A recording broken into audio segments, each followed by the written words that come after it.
Good evening from the newsroom. The news for this Monday, 20th of May. A 24-year-old man was killed in a fatal accident at Anse Royal yesterday. The incident occurred when the man, who was riding a motorcycle from Suite Escotte going towards Anse Royal, collided with a parked car. The man sustained severe injuries on different parts of his body and was certified dead upon arrival at the Seychelles hospital. The police were notified at 9:35 in the evening, and an investigation is ongoing. This is the fifth fatal accident for this year. SBC met with a very shaken man this afternoon. This was the owner of the latest car to be stolen, a Hyundai i10, which was stolen at Beauvallon on Saturday evening around 9:30. The owner, Jimmy Rangasamy, a resident of Bobel, had gone from his car to a shop when the car was stolen. The 1200cc car was found scrapped at what is known as Kosovo at Roche-Cayman yesterday morning. According to him, the culprit, a young man, has already been caught and was supposed to be brought before the court today. I feel so very bad because such incident should not happen in the Seychelles because it has never happened. And me, to be honest, I've come here to an interview with you guys to help my brothers and sisters because you never, if it can happen again and it can be worse, you know. And I want to make sure that before it happens again, so that somebody come in front and say something, because if nobody comes, nobody will know. You got me? And I'm feeling really very bad, and I really don't know what to say. I mean, things are really bad in the Seychelles nowadays. It's not the way it should be. We are living in paradise, and me, I'm working with tourists. I mean, it's terrible. It's terrible. Human resource officers from all government departments joined together to celebrate International Human Resource Day, which is today, the 20th of May.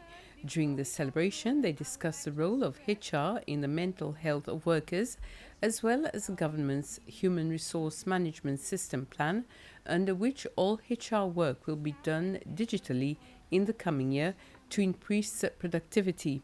During the ceremony, 2 long service awards were presented to workers who have dedicated 20 years each to the HR field.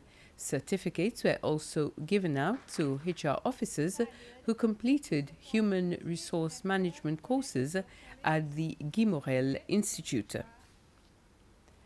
The students at the Glacis Primary School had returned home this morning after around 30 of them reported to the clinic after being affected by the smell of a certain substance. The incident is not related to what was happening at various schools last term. The smell came from a product a resident in the vicinity was using to spray termites. The Department of Environment says that the decision to further extend the ban on the collection of seabirds' eggs on our outer islands for another 2 years is to help increase the sooty tern population and ensure that we continue to savor the delicacy in the future. The Director General of the Biodiversity Conservation and Management Division, Rodney Catre, says that during that time, the Department of Environment, together with its partners, will conduct a more extensive census on the sooty tern population and ecosystem of the islands. Mr. Catre says that a census conducted last year on the sooty tern population on Cosmolido, Bird Island, Aride, Île aux Récifs, Farquhar, Des9, Étoile, and the African Bank showed that the seabirds' population has declined at an alarming rate over the years. The decline in population is quite alarming, and it is not our intention to stop people from getting access to birds' eggs.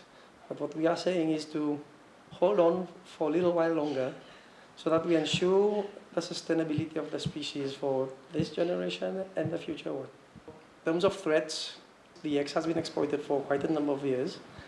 And then we also have other threats such as invasive species such as rats and cats, and change in vegetation to the islands where they usually lay their eggs, and then the availability of food.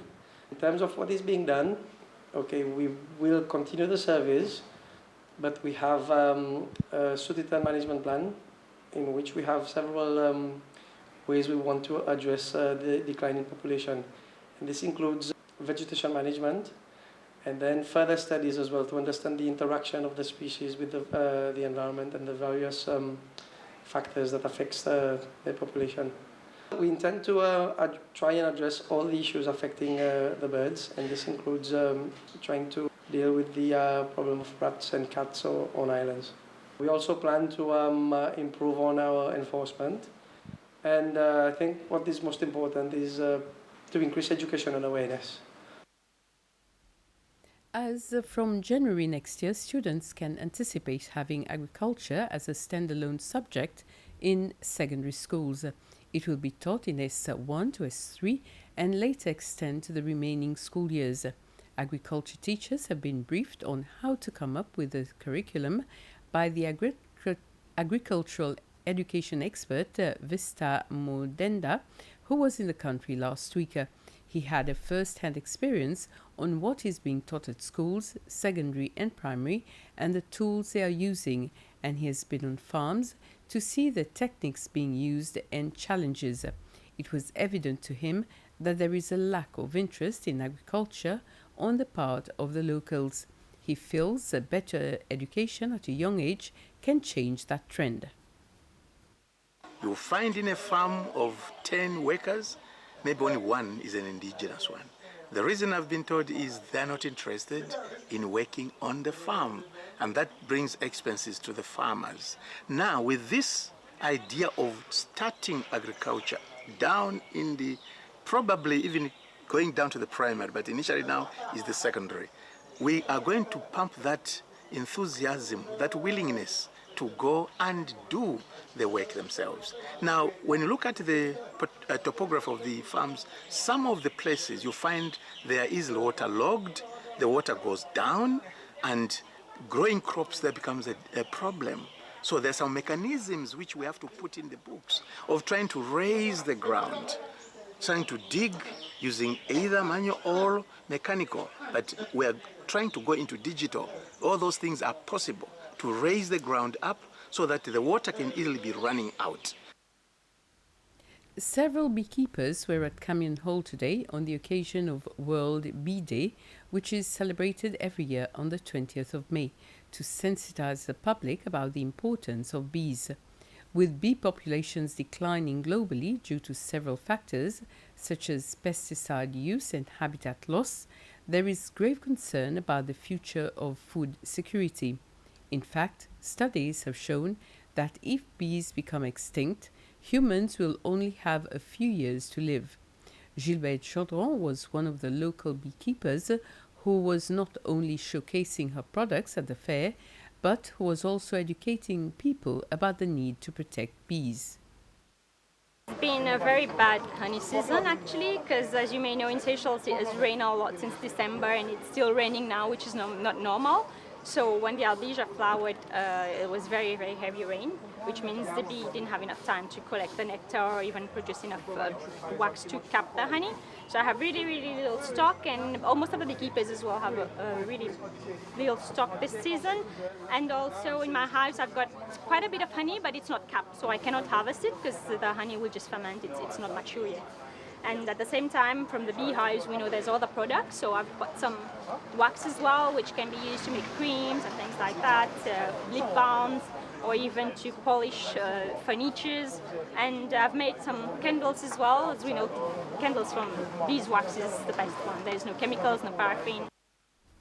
And with this, we come to the end of this news summary. Nick will be back at 8 with the news in Creole. Have a very pleasant evening.